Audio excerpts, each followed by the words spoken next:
For most people, the word orgasm always means sexuality.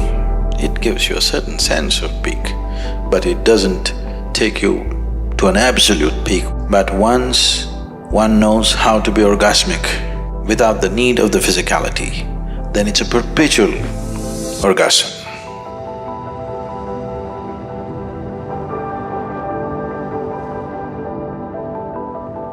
Generally, for most people, or at least in language, if not in experience, for most people the word orgasm always means sexuality, but that's not the fact.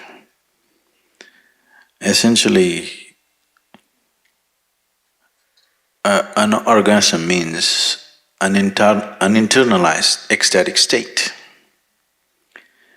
It is being used generally in language with relation to sexuality because unfortunately, for most people, they have known no other experience bigger than the physical intensity of sexuality, probably.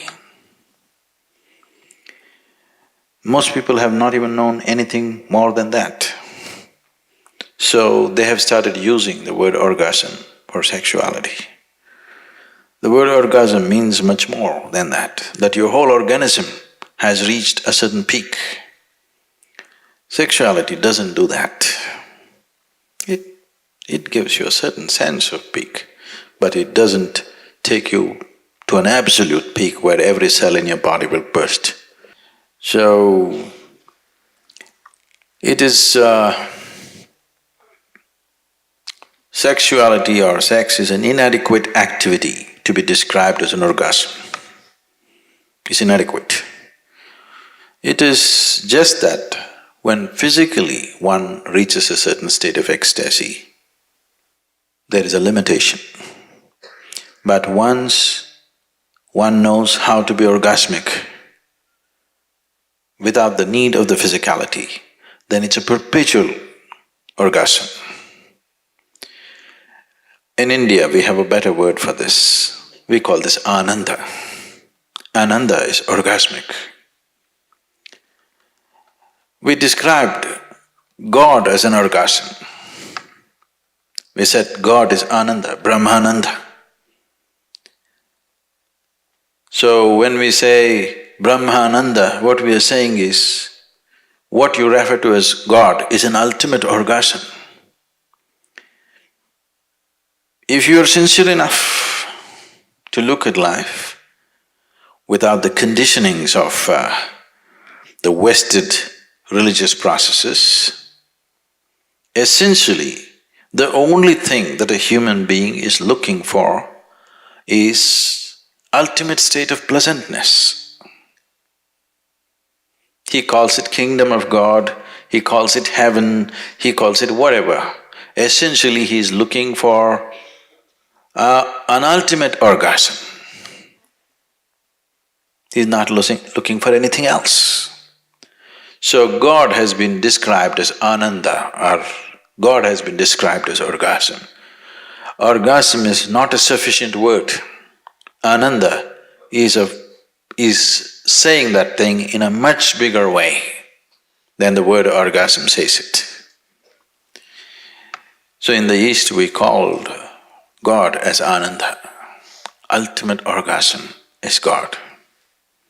If you want to settle for limited things, you can try sexuality, alcohol, drug. It will only enslave you, it doesn't liberate you. Because this is not Ananda, this is just pleasure. Pleasure is always entangling.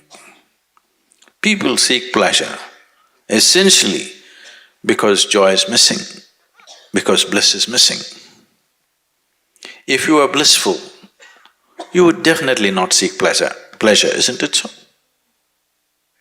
If you're right now really blissful, would you seek pleasure?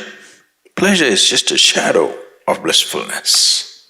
It is never the real thing, it just gives you a shadow. But when you have not known the real thing, even a shadow will do. I'm not against it, but If you do not realize the limitation of pleasure, you will get entangled in it. The more and more you seek pleasure, the more and more you get entangled to the objects of pleasure. But the more and more blissful you become, the more and more you become free from everything. When you're truly blissful, nothing is needed. No food is needed, no sleep is needed, even life is not needed. Actually, when you're truly blissful, you're willing to die. Please see this. Only that one who is constantly willing to die every moment of his life, only that one will know life. Because if you do not know how to fall into the abyss of life, you will never know the peak of life. Life is one inside the other, that's the problem. But people think one is against the other because they're using their logical mind to decipher life. Life and death are one inside the other. Are they one after another? They are not one after another, they are one inside the other, please see. And only if you willing to fall into that abyss of death, you will know the peak of life. Generally, in English language, if you're in a hopeless condition, we say, it is said in English, you're falling into a bottomless pit. Please understand this. Look at the superficial nature of people's understanding. If a pit is bottomless, there's really no danger, isn't it?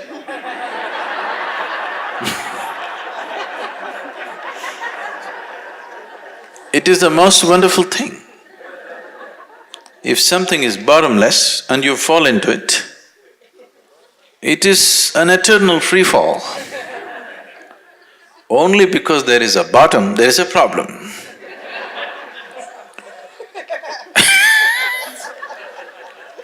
Once it happened, Shankaran Pillai fell off the second floor. And he was hurt. People gathered around him and asked, "Did the fall hurt you?" He said, "You idiots, it's not the fall, it's the stopping."